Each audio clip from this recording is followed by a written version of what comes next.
Vertical farming promises to provide a more sustainable, reliable way to produce food for the global population. But the industry faces some expensive overhead. So just how practical is this alternative venture? Well, we're going to dive further into this. And joining us now is Irving Fain, who is the founder and CEO of Bowery Farming. Irving, great to have you here on the show with you. I have been able to try out. It's made it to my own grocery cart, some of the Bowery Farming lettuces. So I got to know, when you think about some of the sustainability and what goes into running the day-to-day operations of Bowery Farming, how does this differ from what has been tried, trusted, true for decades, centuries even? First of all, it's great to be here, and I am happy to hear that you are a consumer of the product already as well. Good lettuce, yeah. It is the purest expression of produce. In fact, it is what came out of your grandmother's garden. But to answer the question, this is really not just the reimagination of farming, but it's actually the reinvention of the entire fresh food supply chain. And so at Bowery, what we're doing is we build warehouse scale indoor farms. We stack our crops from the floor all the way up to the ceiling. We grow in smart growing environments that allow us to grow 365 days of the year, independent of weather, independent of seasonality, under lights that mimic the spectrum of the sun. And on top of that, and you have a picture of it right there, we are able to grow completely pesticide-free, completely agrochemical-free produce. So no herbicides, no fungicides, no insecticides. We grow more than twice as fast as the field. We get more cycles a year than the field and more yield per cycle. So we're over 100 times more productive than a square foot of farmland outside. And all the while, we use a very small fraction of water compared to traditional agriculture. And all of this is essentially enabled by not only robotics and automation that we design and develop, but also the Bowery operating system, which is software and hardware, artificial intelligence, computer vision, and sensor and control systems, which essentially monitor and maintain the entirety of our operations from before a seed is planted till when our product ends up in your grocery cart. Irving, that does not sound like my grandmother's garden. Maybe it tastes like my grandmother's garden, but that bears no relationship to my grandmother's garden, which obviously is by design.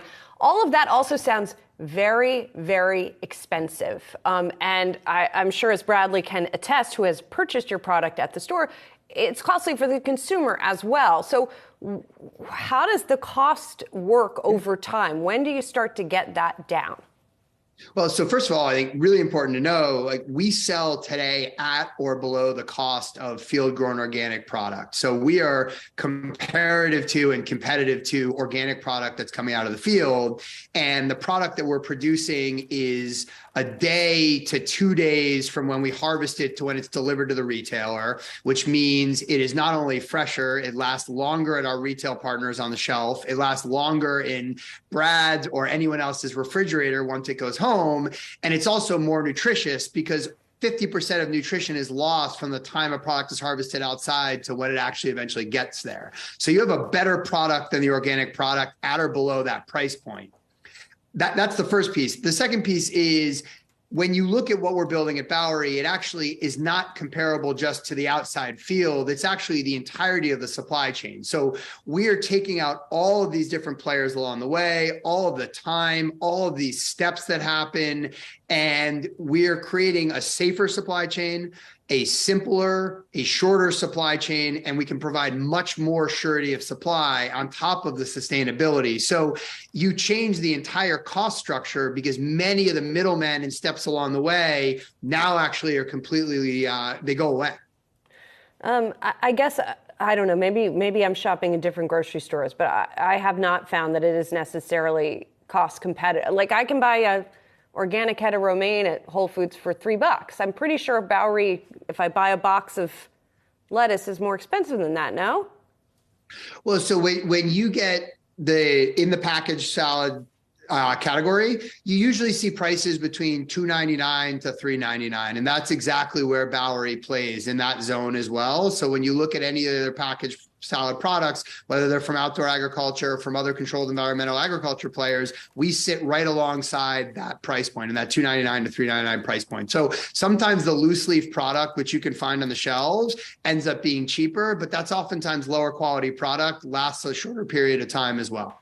How much of a kind of operation in square footage wise, kind of you're looking across warehouses and going into vertical farming there, how much of a footprint does that require in order to output what you've already scaled up to, and how much more do you feel like you need to build out at this point? Yeah, you can think about these our farms is in some actually very small scale distribution centers. So, Amazon, for instance, builds distribution centers 1 million square feet. This is a fraction of the size of those distribution centers to produce essentially 100 times more on a square foot basis than you would get outside. And so you're not only much more efficient on the land side of things, but you're actually much closer to your point of consumption. So you're eliminating the food miles and the trucking that's required. As we said before, you're delivering a product a lot faster and with much more shelf life on it, which has retail and consumer benefits. The truth is, Brad, we're a fraction of the total market in produce right now. And I think that's what's actually interesting and exciting, because right now we are seeing more consistent disruption in agriculture than we've really ever seen before. The world has gotten much more uncertain and much more unreliable. And all you have to do is to look to the West Coast of this country, where it wasn't too long ago that we were looking at and talking about the 1,200-year mega drought, and you couldn't grow crops effectively in the way that we had historically in Southern California and in the Central Valley or in Arizona because of how little water there was. Now, over the course of the last few months, with atmospheric river events and now a record snowpack in the Sierras, production out of the Salinas Valley is at a fraction of where it typically is at this time of year, because now that there's flooding and enormous amounts of water.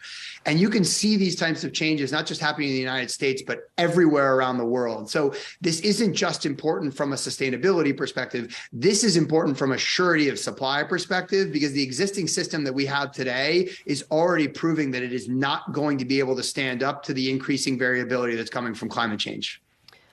Irving, the vertical farming industry is mostly known for lettuce, right, and other types of greens. Yep. But you guys and some of your competitors have also dabbled in some other types of produce. I know strawberries was something you guys were testing last year. Just want to know how that was going and what your sort of other produce ventures look like right now. So we launched strawberries about a year ago. We've had a lot of success, been small launch so far, but we can't keep them on the shelf, which is always a good problem to have. I think berries are a really interesting category specifically. We've all had that experience where we get a strawberry in the off season and it doesn't taste like very much. It isn't very good. It may be extremely expensive as well, because price variability fluctuates based on what's happening outside. And we're excited about strawberries, not just because of strawberries, but they're part of the fruiting crop family. So tomatoes and peppers and hot peppers and cucumbers and raspberries and blackberries. There's so much that shares similar attributes to a strawberry. And we've actually grown hundreds of varieties of crops from an agricultural science perspective. We haven't necessarily launched everything commercially, but when we look at the actual opportunity for what we can grow economically at Bowery, it's about $1 trillion a year global opportunity. So it's enormous, but certainly not all of agriculture. And I would never tell you that indoor vertical farming is going to take over all farming across the world. The only way we're going to get to a sustainable future in agriculture is many, many different approaches working together to solve the overall agricultural challenge. Irving, finally, a question about the company specifically and a financial question, if you will.